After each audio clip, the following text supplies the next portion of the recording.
On this episode of Southall Computing, we're going to do a product review. Carved DVRs. Are they still super expensive, or is there a cheaper alternative?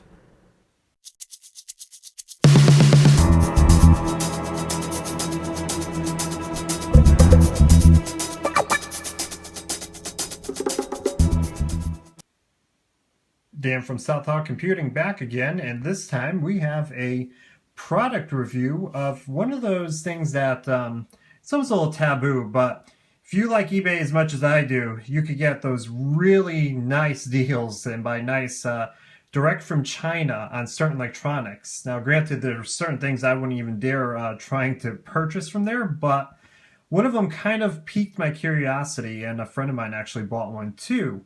Card DVRs. If you're, one of those people who love to see those accident videos that typically come from Russia, and they all seem to have DVRs in their cars. And basically, I wanted to check out one of these guys and see what kind of features we could get out of this, and what kind of price point we could get from direct from China.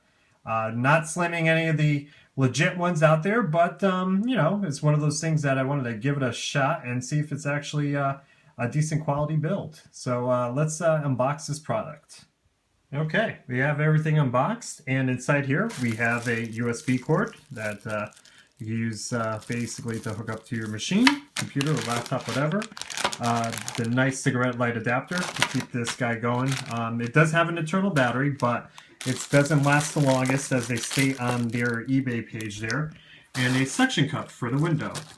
This device is about 3 inches wide and 2 inches high, and it's actually pretty tiny.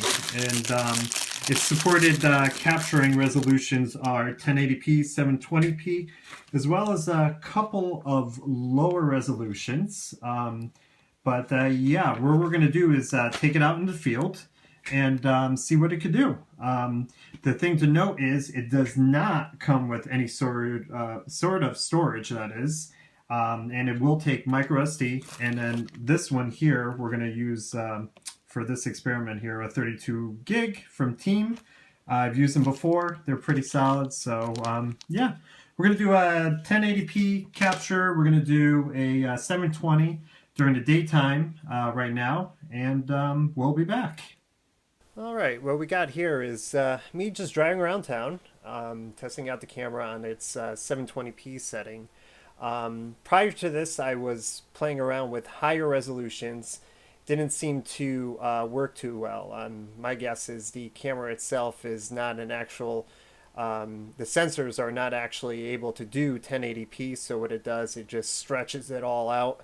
And you get a lot of pixelation. Well, not too much pixelation, but you notice it. It doesn't look right. It's not as clear as the 720 resolutions. The lower ones obviously work no problem, and as you can see during daytime, it is very good. You can see everything. If you needed to in a pinch, if you get close enough, you can see the person's license plate of the driver in front of you. So daytime, I definitely give it a thumbs up, and let's see what it does at nighttime. Okay, so with the night vision, as you can see, I'm turning the LEDs for the night vision on and off here, and they're not doing anything to enhance the image during the nighttime shot here. The only thing that it's doing is lighting up my dashboard, as well as reflecting on the backside of the windshield. So that particular feature doesn't do anything for this camera. Also, as you can see, darker colors the portions that are extremely dark in this camera here have a bluish slash purplish speckled color mixed in with them. You're not getting true black color tones here on the darker parts of the image, that is. But with that being said, where the actual headlights are pointing, you can see everything fine. It's basically what you want this to do. If you're at a light and you had the right of way and you got into a car accident, you could definitely, use the footage without any issue. Okay, so some file characteristics on what this camera actually records in. It does it in a motion JPEG video, AVI. You have the option of taking a 1 minute, 2 minute, 3 minute clip, or it could just keep on recording if you'd like. It has an easy access emergency button if you get into an accident, that orange button, so it won't delete the file.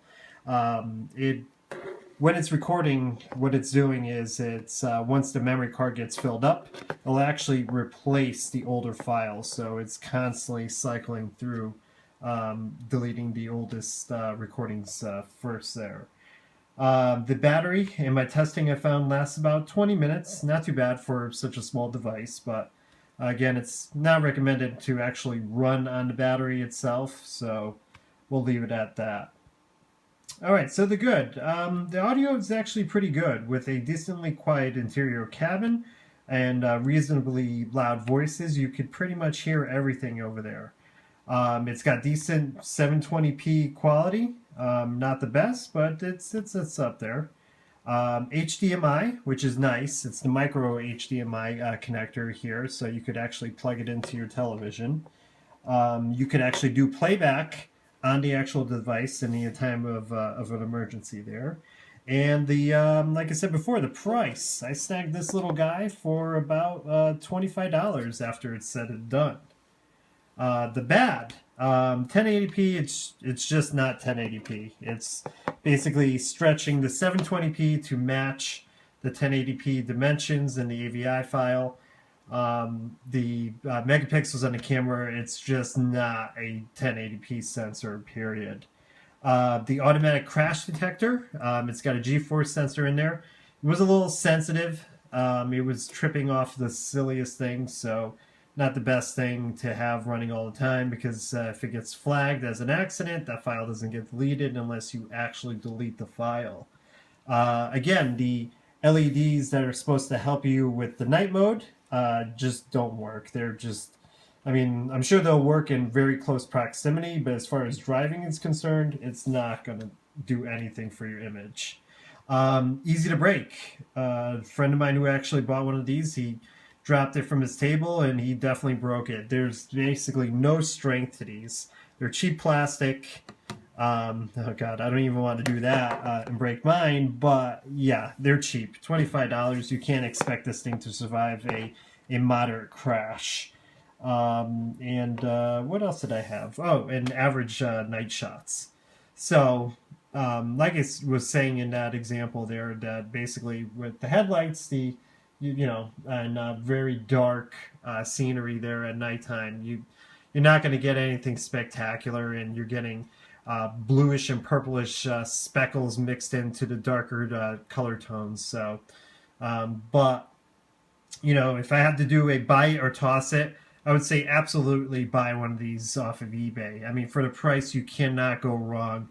And you know, it's another thing too. If you were to leave one of these in your car and it actually gotten stolen, and if I had a GoPro versus one of these, I wouldn't be too upset that I've lost one of these if it was stolen out of my car versus a GoPro, which they start at about $80 and could range all the way up to, I think last I saw was about $450, somewhere at that price point.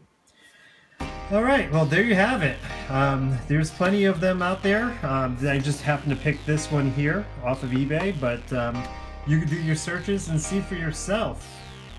Just for peace of mind, and you know, for an event of an accident, I think these things could be a great tool. So this way, it's not versus your word versus another person. So, okay.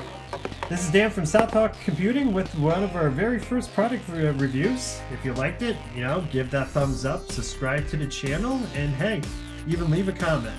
Alright guys, this is Dan from South Talk Computing. Until the next time.